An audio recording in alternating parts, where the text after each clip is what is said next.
Subscribe now and press the bell icon. Never miss an update. आज हम लोग कक्षा 10 का विषय गणित है, अभ्यास 4 द्विघात समीकरण का। इस वीडियो में हम देखेंगे द्विघातीय समीकरण के मूलों की प्रकृति क्या होता है। जो इसके पहले आपको श्रीधराचार्य सूत्र बताया गया था, उस श्रीधराचार्य सूत्र पर यह आधारित आपका द्विघात समीकरण के मूलों की प्रकृति होगा, जिसमें आपको बताया गया था कि श्रीधराचार्य विधि द्वारा मूलों को निकालते समय जब हम कोई भी द्विघात समीकरण दिया जाता है तो उस द्विघात समीकरण को जब हम श्रीधराचार्य विधि के द्वारा जब उसके मूल को ज्ञात करते हैं तो उस समय 3 घटनाएं संभावित होती हैं।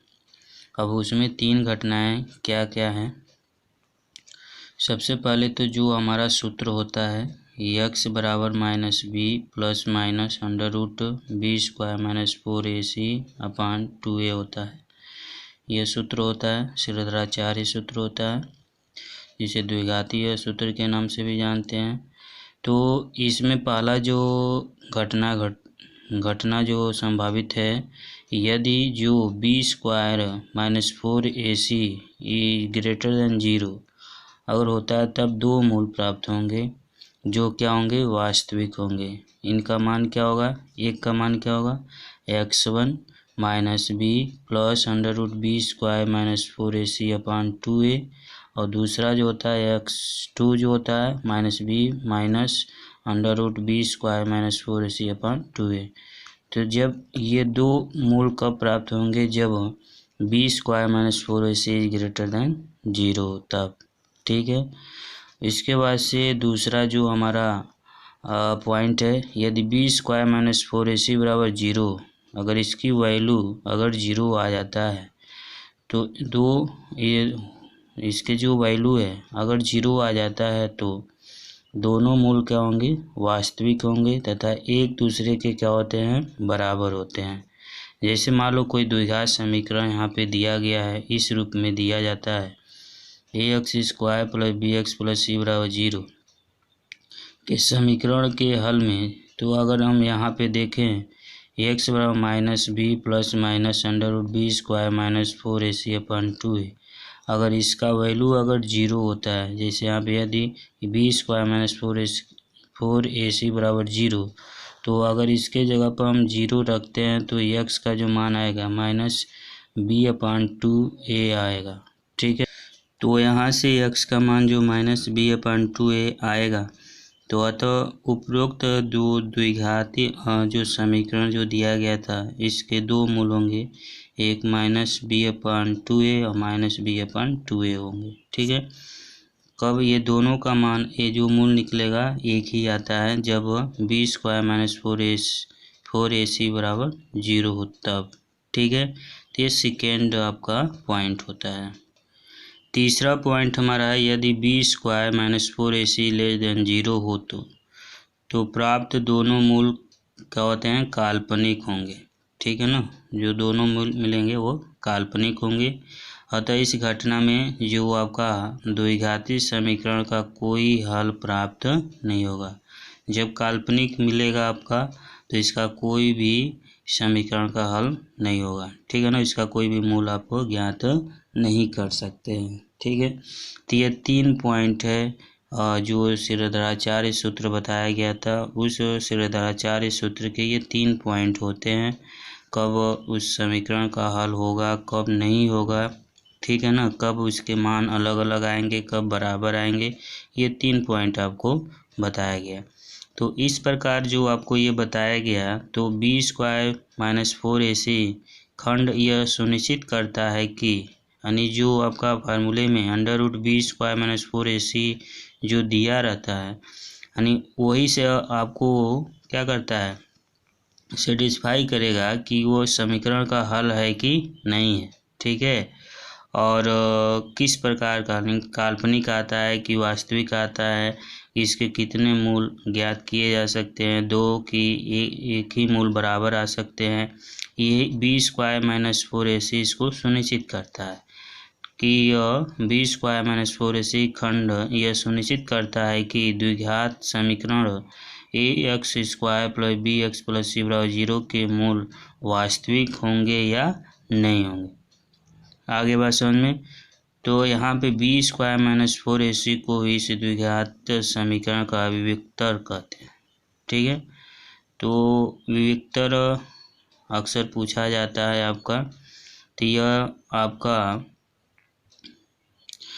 आपका द्विघातीय समीकरण के मूलों की प्रकृति के बारे में बताया गया कि द्विघातीय समीकरण जो A X square plus B X plus C बराबर 0 के मूलों के संदर्भ में पहला जैसे आपको पॉइंट बताया गया कि यदि B square minus 4ac is greater than 0 हो तो तब यह जो मूल इसके होंगे दोनों अलग अलग वास्तविक मूल प्राप्त होंगे।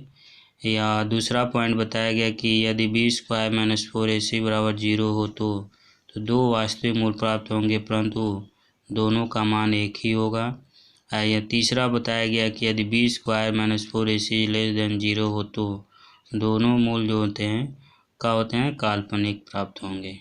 ठीक है, तो इस तरीके से द्विघात समीकरण के मूलों की प्रकृति के बारे में आपको बताया गया। के माध्यम से इस प्रश्न को हम लोग समझते हैं कि द्विघात समीकरण दिया गया है 2x square minus 4x plus 3 equal to 0 का विविक्तर ज्ञात करना है और मूलों की प्रकृति भी बताना है कि किस प्रकार का वास्तविक है कि काल्पनिक है। तो सबसे पहले तो जो द्विघात समीकरण दिया गया है द्विघात समीकरण उसको हम यहाँ पे लिख रहे हैं 2x square minus 4x plus 3 equal to 0। ठीक है ना, कि जो द्विघातीय जो समीकरण जो होता है द्विघातीय समीकरण A X square plus B X plus C बराबर 0 से तुलना करने पर तो जब तुलना करेंगे तो ए का मान 2, बी का मान -4 और सी का मान 3 आता है।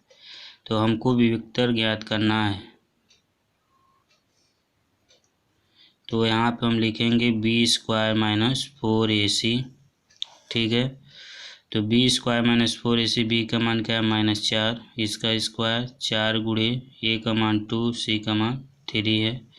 तो यह 16 हो जाएगा। 4 दूना 8 3 का 24 से आएगा, घटाएंगे तो -8 आ रहा है। ठीक है ना, तो -8 यहाँ से लिख सकते हैं। अतः जो आपका विविक्तर है वह का मान जो है वह क्या है? -8 है। तथा यहाँ से आप बता सकते हैं -8 इज लेस देन 0।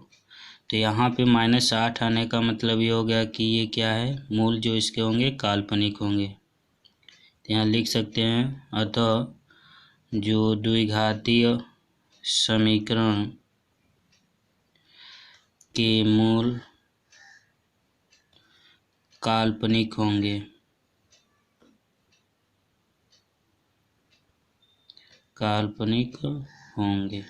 ठीक है,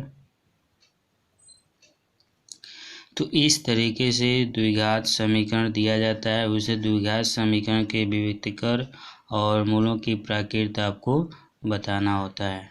ठीक है, तो ये आपका पहला एग्जाम्पल है कैसे इसको बताया गया कि जो द्विघात समीकरण दिया गया था उसका हम तुलना उसके व्यापक रूप से करते हैं तो ए बी और सी का मान निकल जाता है। और विविक्तर ज्ञात करना तो विविक्तर जो होता है बी स्क्वायर माइनस 4ac होता है।